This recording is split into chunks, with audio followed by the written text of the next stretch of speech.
जिन्हें लिखवाना है वो आ जाइए, राशन लेके जाइए, मोबाइल लेके जाइए। आपके वेतन बढ़ा दिए हैं, बड़े वेतन को प्राप्त कीजिए। आपने कोरोना टाइम का इंसेंटिव है वो भी प्राप्त करने के लिए आइए। लेकिन आपकी बहादुरी की दाद देते हुए कि आप जो ना लगातार संघर्ष में डटी हुई हो, और ये सरकार को आज मैं कहना चाहता हूं कि होली से पहले सरकार इन सभी को बहाल करते हुए जो आपकी मांग है, उम्मीद भी करता हूं कि सरकार अब सारे हथकंडे अपनाकर फैल हो चुकी है। आखिर में अब रास्ता एक ही बचेगा और वो रास्ता आपकी जीत का। और इन कामनाओं के साथ कि आप जीतोगे, हमेशा जो बढ़िया संगठित लड़ाई लड़ी जाती है, संगठित लड़ाई का कई बार नहीं कह थी कि नहीं यहाँ बैठ के किसी में फर्क तो पड़ता नहीं, खट्टर नहीं बैठा या कोई और नहीं बैठा।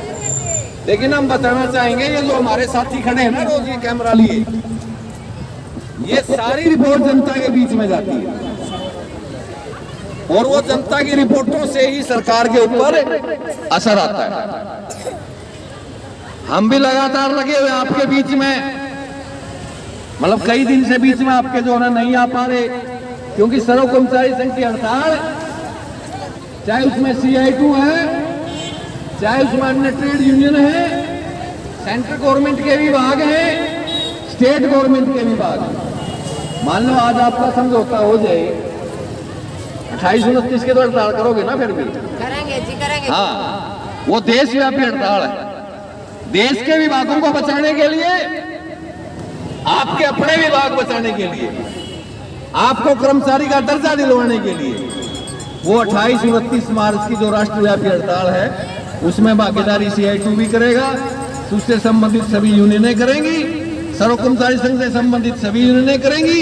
इसलिए आपसे भी अनुरोध करते हैं कि भाई जितनी तय दिल से आप अपने इस आंदोलन में आए हैं, उतने ही तय दिल से 28-29 मार्च की राष्ट्रव्यापी हड़ताल में आएंगे। कहते यूं ना समझ लें कि मस्या पेंडा छुट्टा है हड़ताल करीब भी हम कड़ी जावांगे। साथियों, ये चीज नहीं आनी चाहिए दिमाग में ये चीज आनी चाहिए कि सरकार ने सारे हथकंडे अपनाए, हमने सरकार के सारे हथकंडे फेल करते हुए अपनी कामयाबी प्राप्त करी है। इसलिए ज्यादा न करते हुए, क्योंकि अभी 6 जगह हम जो ना अपनी बात रख के आएंगे। लगातार दफ्तरों में चल रहे हैं, थोड़ा बीच में लंच टाइम था, इतने दफ्तर वाले लंच कर लेंगे, अगले दफ्तरों में फिर डेरा चलेगा। वो लगातार हमारा दोनों टीम चली हुई है। इसलिए आप साथियों से केवल 2 नारों के साथ मैं अपील करूंगा कि आप जोर जोर से इनका जवाब देंगे। हरियाणा सरकार मुर्दाबाद, मांग मानने में नाकानी करने वाली सरकार मुर्दाबाद, खट्टर सरकार मुर्दाबाद, हमारी मांगे लागू करो, हरियाणा सरकार मुर्दाबाद, CI2 जिंदाबाद, सर्व कर्मचारी संगठन जिंदाबाद। हाँ, एक बात और कहना भूल गया मैं आपको, जो मैंने कई बार बताई थी आपको। जय आंदोलन समाप्त हो जाए, सरकार सारी मांग मान ले, तो आपने जो काम एक दिन मैंने बताया था ना, वो सभी की एकता बनाकर फिर अपने अनुसार चलना, वो जरूर शुरू कर दिए।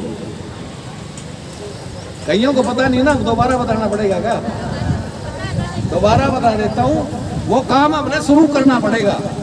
अभी आप मान लो आज आपका समझौता होता है, 99 दिन आप आंदोलन में बैठिए, आपकी बात सुनने वाला कोई नहीं आया।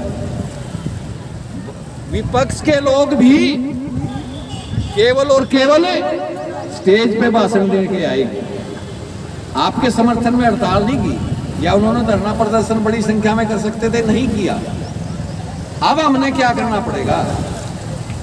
हमने इस देश को बचाने के लिए जो मेहनतकश लोग हैं उनको इकट्ठा करना पड़ेगा। और मेहनतकश लोग कौन है? आप गांव में आपसे फालतू मेहनतकश कोई नहीं, आपके साथ है। महिलाओं की बात कर रहा हूं मैं, गांव में जो है, जब आप इकट्ठे हो गए, आपके आंगनवाड़ी वर्कर हेल्पर, आपके साथ मिड डे मील को भी जोड़ लो, आपके साथ आशा वर्कर है उनको भी जोड़ लो, उसके बाद नंबर आता है आपके बीच में ग्रामीण सफाई कर्मचारी है उसको भी जोड़ लो, आपके बीच में ग्रामीण चौकीदार है उसको भी जोड़ लो, फिर आपके बीच में गांव के सरकारी कर्मचारी हैं, रिटायर्ड कर्मचारी हैं, उनको जोड़ के जब आप एक कारवां बनाओगे ना, फिर सारे गांव वाले, सारे, चाहे कोई कैंडिडेट मेंबर का है, चाहे कोई कैंडिडेट एमएलए का है, फिर वो आपसे यूं पूछेंगे, यूं कारवां कहां से ला भाई। इसे एकता के सामने सभी लोगों को नतमस्तक होना पड़ेगा। और एकजुट ना हुई ना, कईया का तो बड़ा दर्द है। इस हड़ताल के दौरान सारा राशन खा गई, हमारा दिया नहीं। हालांकि राशन ना आया हो एक अलग बात है, वो आप भी करते। कई पंचायत आपके खिलाफ लिख के देती है ना, किसी कर्मचारी के देती है कि इसने किया, चल दो, इसको हटा दो, किसी। और फिर इसके बाद आ जाते हैं चुनाव से, वो लोकल बॉडीज के हैं, चाहे वो एमएलए के हैं। जब आप जैसा कहोगे, जिनको जैसा कहोगे, सरपंच के इलेक्शन में जब आप 50 आदमी इकट्ठे होकर जैसे करोगे कि भाई हमारे लिए ये करना पड़ेगा, तुम्हें उसकी जिम्मेवारी बनेगी, उसकी मजबूरी बनेगी, आपको बात मानना। क्योंकि आप कम से कम गांव में 50 एकत्रित हो, एक जगह हो, एक हो सारी की सारी। इसलिए हमने यह एकता बना कर रखनी पड़ेगी। यह एकता, इसके बाद अगला आंदोलन हमारा यूं शुरू हो जाना चाहिए कि हम सभी लोगों को एक करते हुए अपनी एक लाइन तय करेंगे कि जो लोग हमारी बात मान लेंगे, जो लोग हमारी दर्द दुख दर्द को समझेंगे, आगे वोट भी हम उन्हीं लोगों को देंगे। खामखा की वोट, और फिर वोट लेने के बाद आप हमारी बात ना सुनो, ऐसा राज हमें नहीं चाहिए। जो लोग हमारी बात सुनेंगे, हम उन लोगों को वोट देंगे। इस प्रकार की राजनीति अब आप लोगों ने नीति की बनानी पड़ेगी, तब जाके कामयाब होगे। धन्यवाद साथियों, आपने बात सुनी जाए कर्मचारी।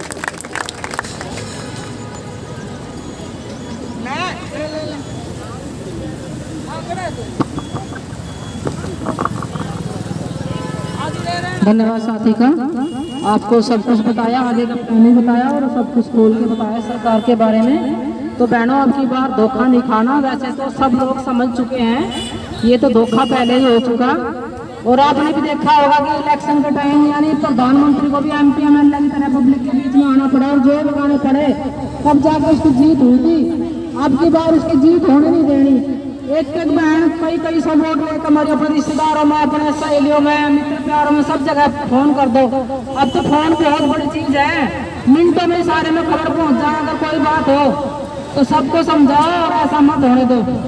और बहनों, रही बात दमन की, तो कई बार बड़ा कुनबा हो ना, और उसका कोई चौधरी हो, और चौधरी हो करना वो बूढ़ों को दबा कर रखा है। और कोई बहू ऐसी आ जा, अक्सर ही सौदा खराब करता है, सारी चादर तोड़ दे।